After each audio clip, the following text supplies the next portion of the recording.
அஞ்சலி அஞ்சலி என்னாச்சு? அஞ்சலி என்னாச்சு? அஞ்சலி என்னம்மா என்னாச்சு சார்? அஞ்சலி என்னாச்சு? அஞ்சலி தெரியல, கண்ணெல்லாம் இருட்டிக்கிட்டு வருது, தலை சுத்துது. இப்ப என்ன பண்றது? அம்மா என்ன? யாரும் பதற வேண்டாம். வேண்டுதலை நிறைவேற்றும் போது எதிர்பாராத விதமா இப்படி அசம்பாவிதம் நடக்கிறது சகஜம்தான். ஆனா அதுக்காக இப்படி வேண்டுதலை பாதியிலேயே நிறுத்தப்படாது. தெரிஞ்சோ தெரியாமலோ தீச்சட்டி அவ கைக்கு மாறிடுது. அதனால மீதி வேண்டுதலை நீயே நிறைவேற்றலாமா?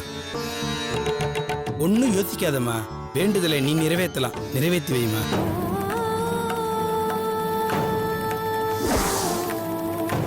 போமா. ஓம் சக்தி பராசக்தி, ஓம் சக்தி பராசக்தி, ஓம் சக்தி. அஞ்சலி ஐயோ ஓகே அஞ்சலி.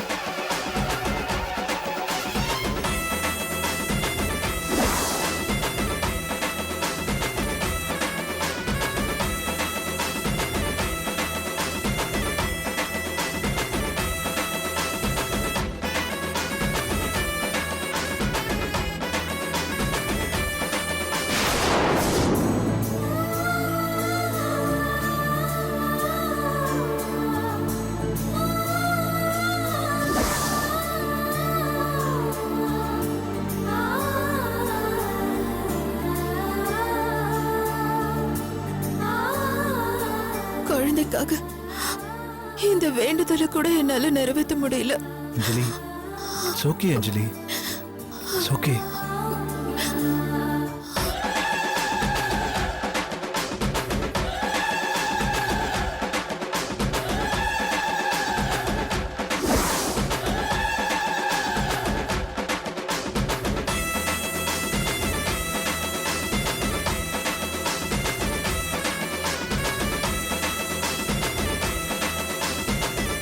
ஓம் சக்தி பராசக்தி, ஓம் சக்தி பராசக்தி, ஓம் சக்தி பராசக்தி, ஓம் சக்தி பராசக்தி, ஓம் சக்தி பராசக்தி, பராசக்தி.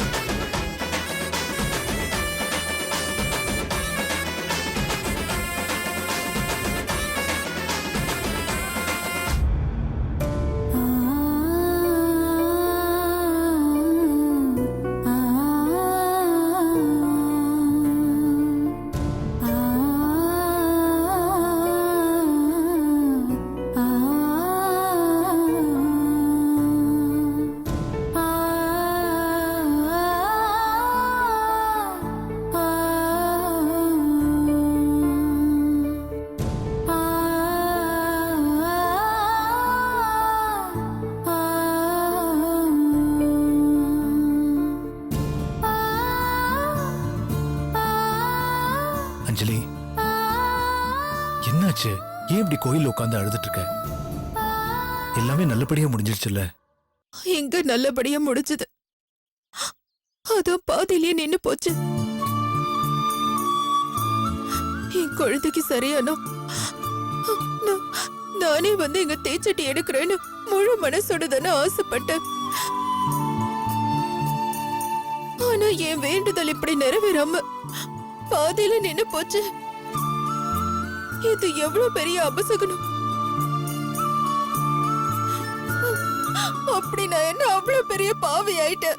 அஞ்சலி இந்த பாரு அஞ்சலி, நீ நினைக்கிற மாதிரி எந்த அபசகுனமும் நடக்கல. அதான் மாலதி உன்னை தாங்கி பிடிச்சு எந்த அசம்பாவிதமும் நடக்காம வேண்டுதலை நிறைவேற்றிட்டாங்கல்ல. இல்ல, நீங்க என்ன சொன்னாலும் என் மனசு ஆறாது. ஒரு தாயா என் குழந்தைக்கான பிரார்த்தனையை என்னால நிறைவேற்ற முடியலன்னு நினைக்கும் போது என் மனசு உறுத்திக்கிட்டே இருக்கு. அது போகவே போகாது. அஞ்சலி அப்படி நீ மனசு வேதனைப்படக்கூடாது. எப்ப நம்ம குழந்தைக்கு அம்மா போட்டுச்சோ அந்த நிமிஷத்துல இருந்து நம்ம குழந்தைய உன் கூடவே இருந்து மாலதி கண்ணும் கருத்துமா கவனிச்சுக்கிட்டாங்க. அது மட்டும் இல்ல, நம்ம குழந்தைக்கு குணமாயிடுச்சுன்னா தானும் தீச்சட்டி எடுக்கிறேன்னு அவங்களும் வேண்டிக்கிட்டாங்க. இப்ப அவங்களும் நம்ம கூடவே வந்து உன் வேண்டுதலை தடப்படாம நிறைவேற்றிருக்காங்க. அதனால நீ நினைக்கிற மாதிரி எந்த அபசகுனமும் நடக்கல. அஞ்சலி, நம்ம குழந்தைக்கு நீ வேண்டிக்கிட்ட வேண்டுதல் நல்லபடியா நடந்து அந்த அம்மனோட மனசை குளிர வச்சுட்டோன்னு நினைச்சு நீ சந்தோஷப்படுறதை விட்டுட்டு இப்படி நீ அழுதுட்டு இருக்கிறது மனசுக்கு ரொம்ப கஷ்டமா இருக்கு அஞ்சலி. வேண்டுதலை நிறைவேற்றிட்டதுனால கண்டிப்பா அம்மனோட மனசு குளிர்ந்திருக்கும். இனி நம்ம குழந்தைக்கு எந்த பிரச்சனையும் வராது அஞ்சலி. ப்ளீஸ் அஞ்சலி, புரிஞ்சுக்கோ. இனிமே இது மாதிரி வேதனைப்பட்டு மனசை போட்டு குழப்பிக்காத அஞ்சலி. அஞ்சலி, கண்ணை தொடச்சுக்கோ அஞ்சலி.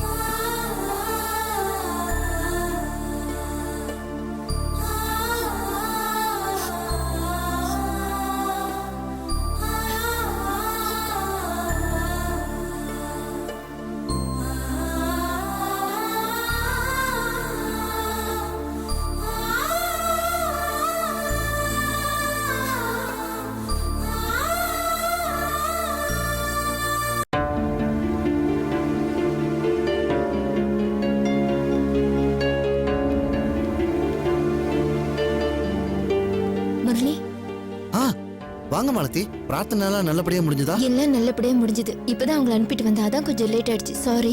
ஐயோ, நான் தாங்க உங்ககிட்ட மன்னிப்பு கேட்கணும். உங்க பிரார்த்தனை முடிஞ்ச கையோட உங்களை வர சொல்லிட்டேன், தப்பா எடுத்துக்காதீங்க. ஐயோ, அதெல்லாம் ஒண்ணும் இல்ல. ஒண்ணும் இல்ல, ஒரு முக்கியமான விஷயம், அதான் உங்களை வர சொன்னேன். புரியுது முரளி, என்ன விஷயம்னு சொல்லுங்க. அது அது வந்து கல்யாணத்துக்கு முன்னாடி நந்தினி கம்ப்யூட்டர் கோர்ஸ் விஷயமா பெங்களூர் போயிருந்தாங்களா? போயிருந்தா. ஒரு 6 மாசம் அங்கேயே தங்கி படிச்சிருந்தா. ஆனா அது எந்த வருஷம் எனக்கு சரியா ஞாபகம் இல்ல முரளி. அது 2010 ஜனவரி டு ஜூன். அந்த டைம் தான் நினைக்கிறேன். ஆமா, உங்களுக்கு எப்படி தெரியும்? இல்ல, அது நந்தினி தான் என்கிட்ட சொன்னாங்க. ஓ, அவ தான் சொன்னாளா? சரி, இப்ப அதுக்கு என்ன? இல்ல, அந்த டைம்ல பெங்களூர்ல அவங்களுக்கு யாராவது திக் ஃப்ரெண்ட்ஸ் இருந்தாங்களா? அத பத்தி உங்ககிட்ட ஏதாவது சொல்லிருக்காங்களா? முரளி, நீங்க என்ன கேக்குறீங்கன்னு எனக்கு புரியவே இல்ல. பெங்களூர்ல ஃப்ரெண்ட்ஸ்னு யாருமே அப்படி யாராவது இருந்திருந்தா இந்நேரம் நந்தினி என்கிட்ட சொல்லிருப்பாளே. நீங்க என்கிட்ட கேக்குறதுக்கு பதிலா நந்தினி கிட்டே கேட்டிருக்கலாம். இல்ல மாலதி, அப்போ எனக்கு கேட்கணும்னு தோணல. அதெல்லாம் சரி, திடீர்னு நீங்க ஏன் என்கிட்ட இதெல்லாம் கேக்குறீங்க? அது மாலதி, எனக்கு ஒரு சின்ன குழப்பம். அத வாய் வார்த்தை எப்படி சொல்றதுன்னு எனக்கு தெரியல. ஒரு நிமிஷம் இருங்க.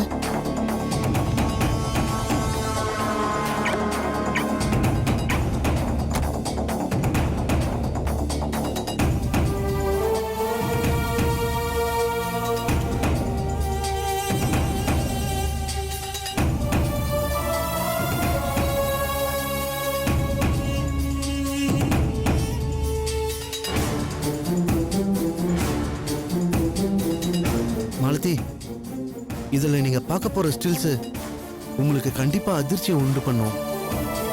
பட் எனக்கு வேற வழி தெரியல. இத வேற யார்கிட்ட காட்டி தெளிவுபடுத்துறதுன்னு எனக்கு தெரியல. இத பார்த்து நீங்க ஷாக் ஆகிறத விட இது எப்படி சாத்தியம்னு யோசிச்சு ஏதாவது பதில் கிடைக்குதான்னு பாருங்க. என்ன முரளி, பயங்கரமா புதிர் போடுறீங்க. அப்படி என்ன இருக்கு இதுல? நீங்களே பாருங்க.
இது? யார் இவ? இவ எதுக்கு நந்தினி பக்கத்துல இவ்வளவு நெருக்கமா இருக்கா? இப்போ குழப்பமே அதுதான். விஸ்வாவோட வீட்டுக்கு அவனோட சித்தி பையன் ஒருத்தன் வந்து தங்கியிருக்கான் இல்லையா, இவன் தான், பேர் பார்த்திபன்.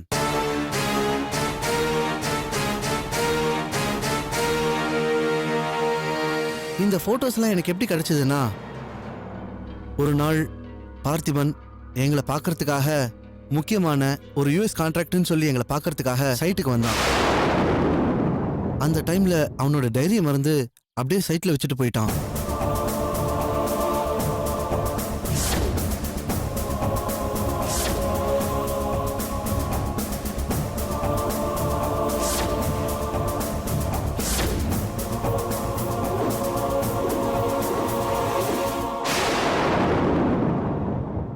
இதெல்லாம் கையில வச்சு சுத்திட்டு திரியிற இவன் இந்த போட்டோஸ்ல இருக்கிற மாதிரி இவனுக்கும் நந்தினிக்கும் ஏற்கனவே பழக்கம் இருக்கிறது உண்மையா இருந்தா கண்டிப்பா நந்தினிய பார்த்த நிமிஷத்திலேயே இவனையும் அறியாம அதை எல்லாருக்கும் தெரியப்படுத்தியிருப்பான். ஆனா இது வரைக்கும் அவன் எதையுமே காட்டிக்கல. ஒருவேளை நந்தினி ஏற்கனவே அவங்க கிட்ட பழகினவங்களா இருந்திருந்தா இப்ப அவனை கண்ணால பார்க்க முடியலனாலும் அட்லீஸ்ட் அவன் குரலையாவது வச்சு கண்டுபிடிச்சிருப்பாங்கல்ல. சொல்லுங்க. தயவு செஞ்சு அப்படி சொல்லாதீங்க முரளி. என் தங்கச்சி அப்படிப்பட்டவ கிடையாது. அவளை சந்தேக பார்வையோட பாத்துருவீங்க ப்ளீஸ். இல்ல மாலதி, சத்தியமா அது மாதிரிலாம் எதுவுமே இல்ல. அந்த மாதிரி எந்த எண்ணமும் என் மனசுல இல்ல. நீங்க சொல்லிதான் நந்தினி பத்தி நான் தெரிஞ்சுக்கணுமா என்ன? இருந்தாலும் இந்த போட்டோவுக்கும் நந்தினிக்கு பெங்களூர்ல யாராவது ஃப்ரெண்டு இருந்தாங்களான்னு நான் உங்ககிட்ட கேட்டதுக்கும் பெரிய சம்பந்தம் இருக்கு.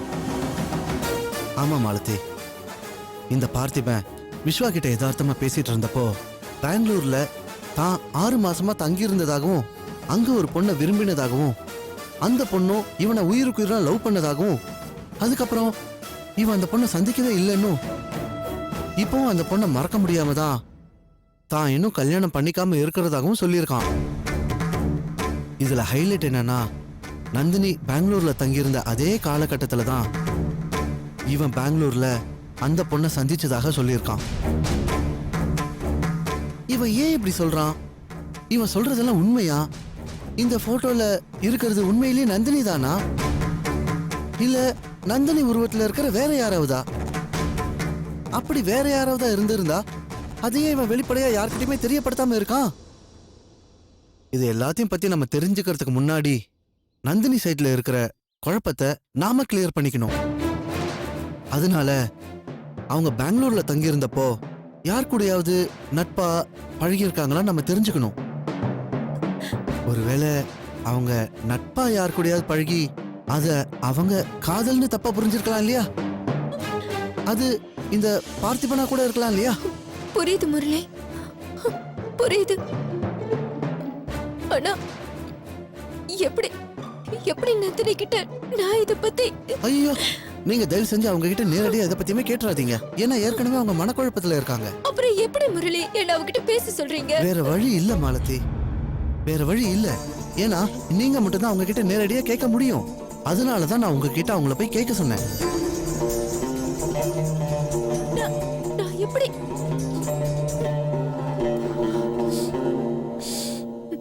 சரி முரளி, என் தங்கச்சி மேல விழுந்து பழிய போக்குறதுக்காக நான் அவகிட்ட பக்குவமா பேசி பாக்குறேன். சரி முரளி, ஆ. இத பத்தி விஸ்வா கிட்ட ஏதாவது? ஐயோ, சத்தியமா நான் இது வரைக்கும் எதுவுமே சொல்லல, இனிமேவும் சொல்லவும் மாட்டேன். ஏங்க, நந்தினி எனக்கு சிஸ்டர் மாதிரி, நான் போய் எப்படி அவங்கிட்ட? ரொம்ப தேங்க்ஸ் முரளி. இத பாருங்க, இவன் பொய்ன்னு நிரூபிக்கிற வரைக்கும் இந்த விஷயம் நமக்குள்ளேயே இருக்கட்டும். யார்கிட்டயும் சொல்ல வேண்டாம். சரி முரளி, நான் இப்பவே நந்தினி கிட்ட போய் பேசுறேன். சரி.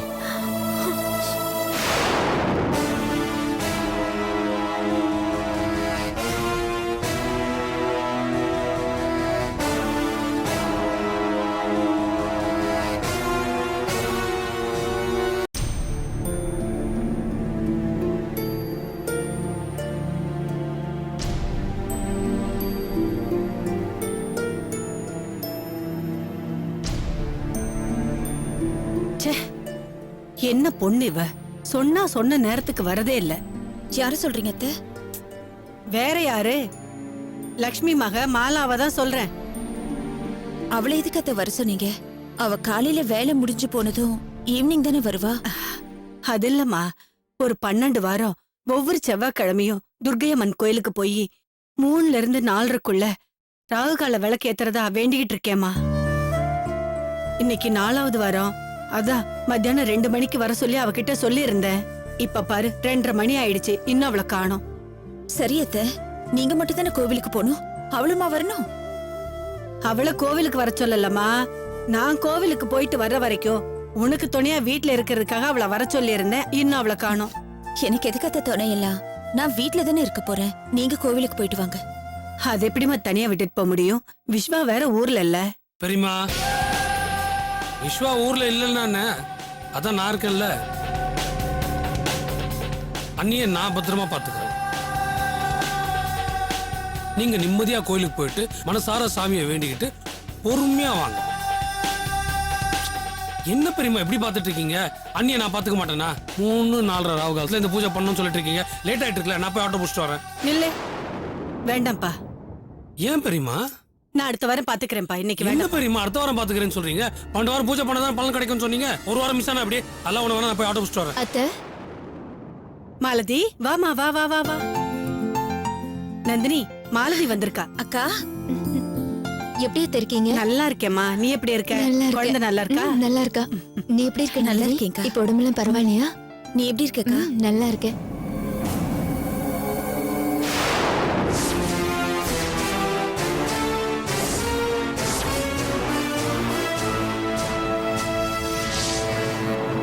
என்ன மாலதி, யாருன்னு தெரியலையா? இது என் தங்கச்சியோட பையன் பார்த்தி. தெரியும், அம்மா போன்ல சொல்லிருக்காங்க. ஆனா இப்பதான் ஆளை நேர்ல பாக்குறேன். பெரியமா, இவங்க யாரு? இவங்க என் அக்கா பார்த்தி. ஓ, அப்போ பெரிய அண்ணி. வணக்கம் பெரிய அண்ணி. மாலதி, நல்ல வேளை நீ வந்த. உனக்கு ஏதாவது அவசரமான வேலை இருக்கா? அப்படிலாம் ஒண்ணு இல்ல அத்தை. ஏன் கேக்குறீங்க? அது கோவிலுக்கு போகணும். நந்தினியை எப்படி தனியா விட்டுட்டு போறதுன்னு யோசிச்சுட்டு இருந்தேன். நல்ல வேளைம்மா நீ வந்துட்ட. நந்தினி கிட்ட நீ பேசிட்டு இரு. நான் கோவிலுக்கு போயிட்டு உடனே வந்துடுறேன். தாராளமா போயிட்டு வாங்க. பெரியமா, இப்போ வேணா போய் ஆட்டோ புடிச்சிட்டு வந்துருவா. ஆட்டோ எதுக்குப்பா? வந்து கார் எடு, 2 பேரும் சேர்ந்தே போயிட்டு வந்துடலாம். ஏய் கிழவி, உனக்கு கார் ஓட்டுறதுக்காக நான் இந்த வீட்டுக்கு வந்திருக்கேன். என் நந்தினியை பார்க்க மட்டும்தான் நான் இந்த வீட்டுக்கு வந்திருக்கேன். என்னப்பா யோசிக்கிற? ஆ வா கிளம்பலாம், நேரமாச்சுல. நீ தானே இவ்வளவு நேரம் தவிச்சுக்கிட்டு இருந்த. ஆ ஆ போலாம் பெரியமா. ம். மாலதி, நந்தினியை பத்திரமா பாத்துக்கோ. நான் இப்ப வந்துடுறேம்மா. சரிங்க அத்தை. வரங்க.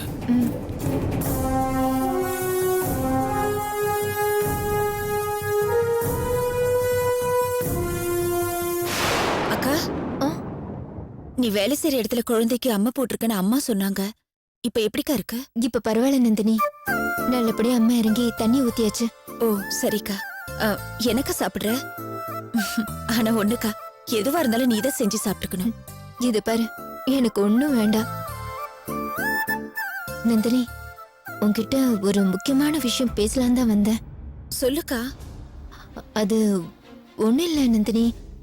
நீ கல்யாணத்துக்கு முன்னாடி பெங்களூர்ல ஒரு 6 மாசம் அங்கேயே தங்கி கம்ப்யூட்டர் படிச்சுட்டு வந்தேன்ல? ஆமா, ஏன் கேக்குற? ஒண்ணு இல்லடி, நான் வேலை செய்யறேன்ல, அங்க பக்கத்து வீட்டுல ஒரு பொண்ணு இருக்கா. அவ நல்லா படிக்கிற பொண்ணு, கம்ப்யூட்டர் படிச்சு பெரிய ஆளா வரணுமா. அப்ப நான் எதேச்சியா சொன்னேன், என் தங்கச்சி கூட பெங்களூர்ல கம்ப்யூட்டர் படிச்சு நம்பர் 1 மார்க் வாங்கினான்னு. நான் என்னைக்கு அப்படி சொன்னேனோ தெரியல. அன்னையில இருந்து அந்த பொண்ணு என்ன தொந்தரவு பண்ண ஆரம்பிச்சிட்டா. பெங்களூர்ல எங்க இருக்கு, எங்க படிச்சாங்க, அவங்க ஃப்ரெண்ட்ஸ் யாராவது தெரியுமா, அட்ரஸ் வாங்கி கூட அது இதுன்னு தொந்தரவு பண்ண ஆரம்பிச்சிட்டாளா. ஆமா, உனக்கு பெங்களூர்ல யாராவது க்ளோஸ் ஃப்ரெண்ட்ஸ் இருக்காங்களா? இல்லக்கா, எனக்கு பெங்களூர்ல க்ளோஸ் ஃப்ரெண்ட்ஸும் இல்ல, ஓபன் ஃப்ரெண்ட்ஸும் இல்ல. என்னடி சொல்ற? 6 மாசம் தங்கி படிச்சிருக்க, அங்க உனக்கு ஒரு ஃப்ரெண்டு கூடவா இல்ல? எங்கக்கா, டெய்லியும் கிளாஸுக்கு போவேன். கிளாஸ் முடிஞ்சது ஹாஸ்டலுக்கு வந்துருவேன். யார்கிட்டயும் எந்த பேச்சும் வச்சுக்க மாட்டேன். அது மட்டும் இல்ல, அங்க வந்து தங்கின எல்லா பொண்ணுங்களுமே என்ன மாதிரி வெளியூர்ல இருந்து வந்தவங்க.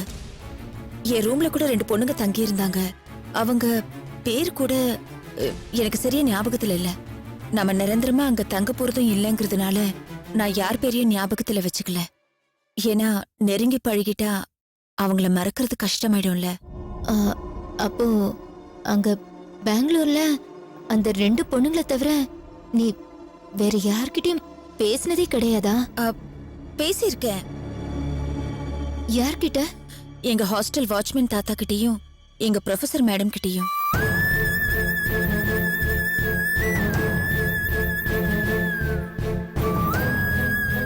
இப்ப கூட நான் மேல சந்தேகப்பட்டு கேட்கல, மனசு கேட்கல.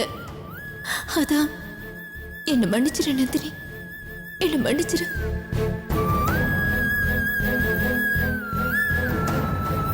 அக்கா, எனக்கு அமைதியாயிட்ட? இல்ல, உனக்கு யாரையும் தெரியாதுன்னு சொல்லிட்டல. சரி, காஃபி குடிக்கிறியா? நான் போட்டு எடுத்துட்டு வரேன். ம்.